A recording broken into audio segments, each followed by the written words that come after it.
Hello beings, I'm back for now, and welcome to my hearth.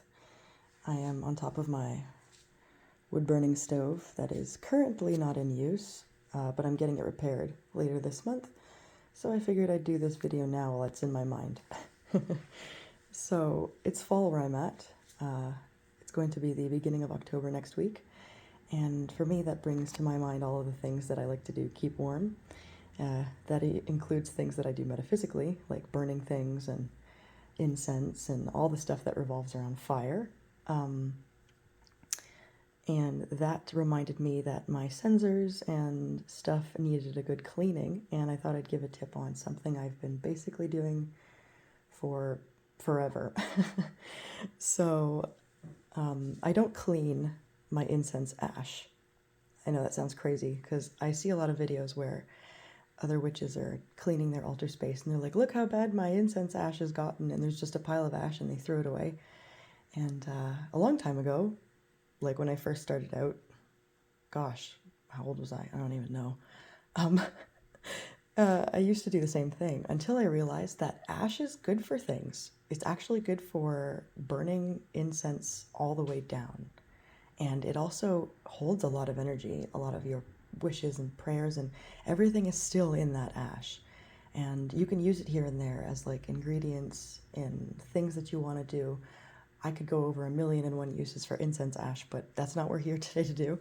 So I gave my copper censer a good little cleaning, and I sifted out the ash that was in it. So like all the little incense nubs and stuff like that, you just sift it out, and what you're left with is all of the ash from your incense.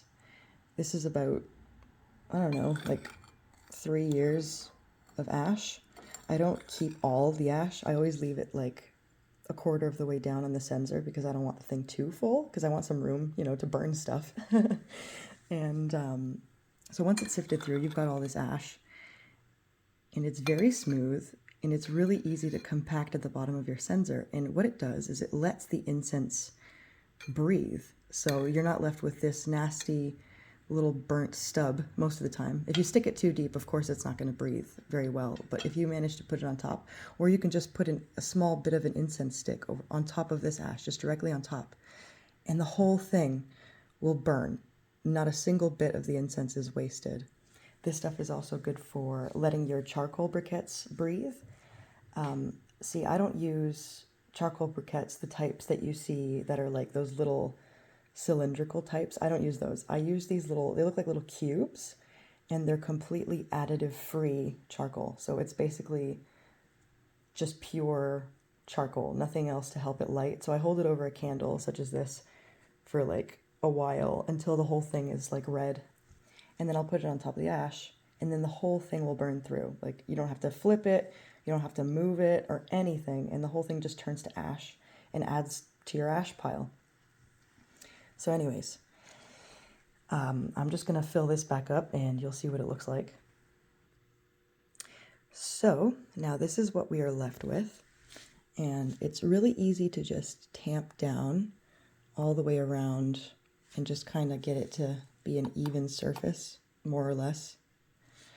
And then you've got this fluffy, clean incense ash. And mind you, it's actually really fragrant.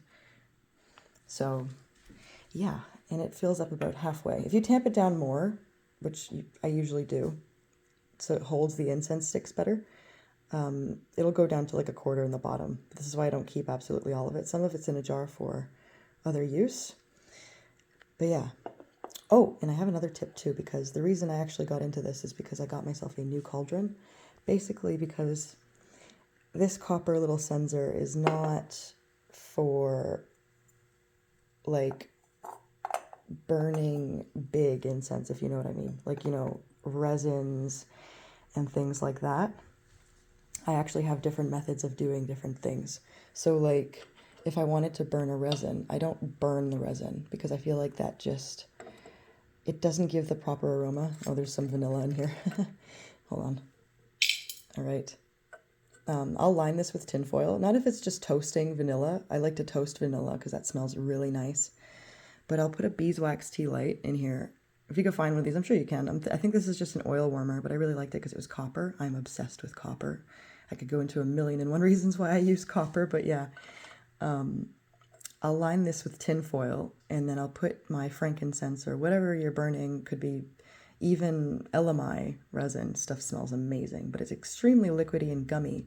So you're going to just cover it with tin foil, and then the resins will melt slowly, and they'll just bubble and simmer, but they won't fully burn, and they'll release this vapor. Oh, it smells so, so good. Oh, I found this poor little guy on the side of the road while I was hiking. He must have been hit by a car, but he was just in absolute perfect shape. So I decided to just honor him here. Anyway, here's a little tip for... So this is censer ash for Japanese incense.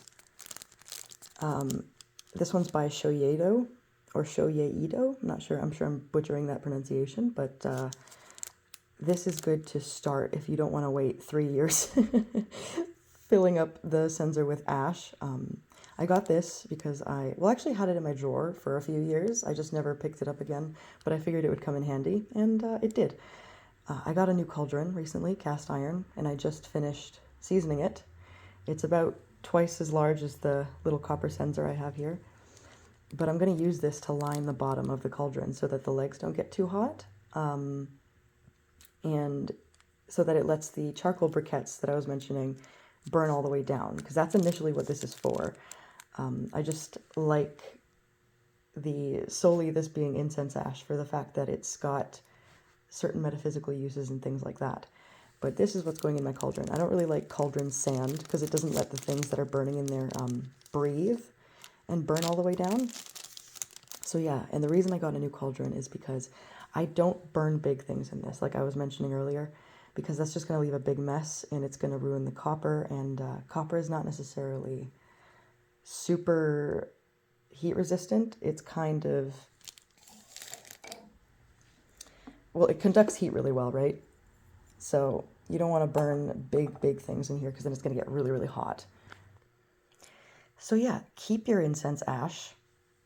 When it gets dirty or stubby or everything starts to look kind of messy, just pour it out into a bowl, sift it out like kitty litter, and then just put it back in, tamp it down, and you have a perfect breathable surface for all of your incense cones and incense sticks.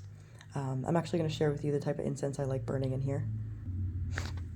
Right, so I've tamped this down quite a bit so that it can hold the stick incense that I'm going to light. But anyway, this is the incense. Well, that's my current favorite incense. It's by the same company. It's Shoyeido Beckoning Spring. And, oops, sorry.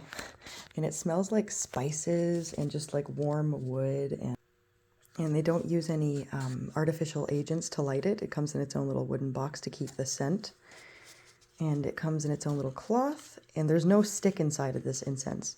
It's just a pure stick of resins, woods, and no artificial additives. So yeah, the reason for this is, for me, I've ended up finding this incense because I really wanted to go into more natural forms of incense that aren't so toxic. Because all the sticks you get out there, even Nag Champa nowadays, it's not pure anymore. All the incense that's on the market nowadays is kind of,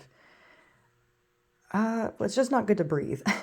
I mean, you're not supposed to really breathe in anything burning in the first place, so might as well make sure it's natural, right? So yeah, here's the incense itself. It's very thin, but it doesn't have a stick in it. And when it's burning, the best way I can describe it is it smells like warm spices, almost kind of chai-like. Yeah, really, really nice.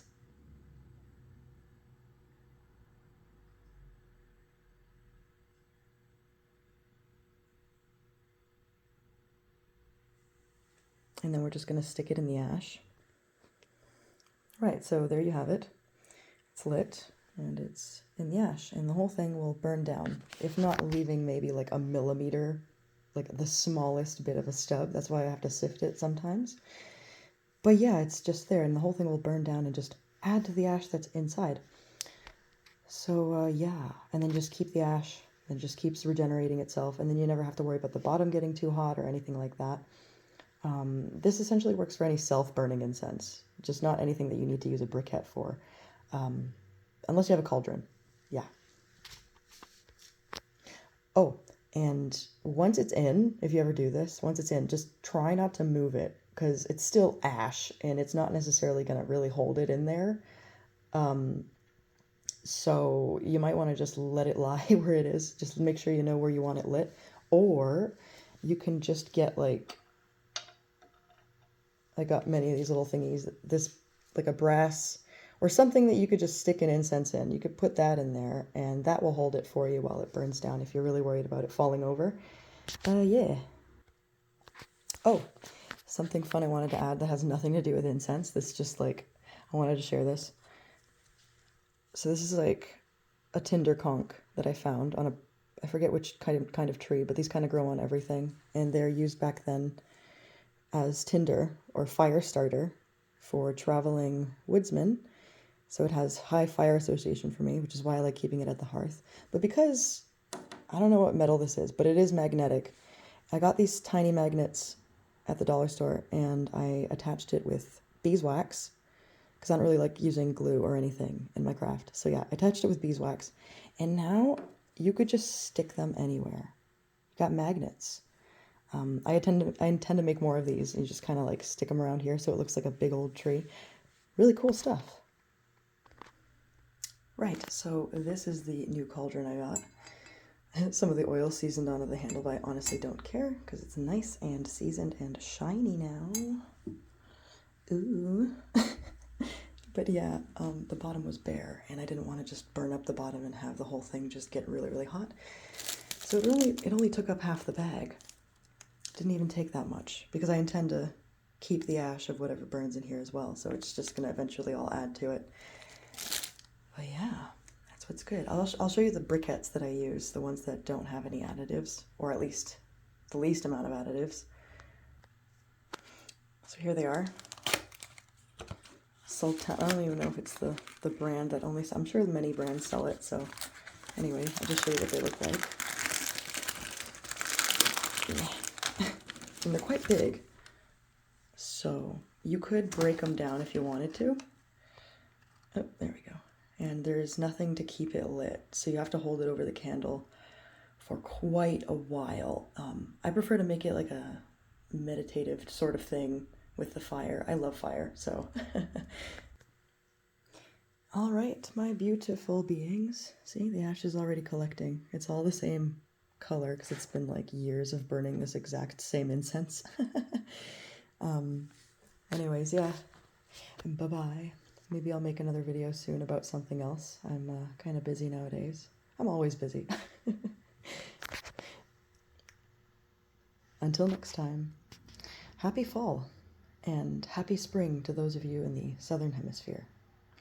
See you soon.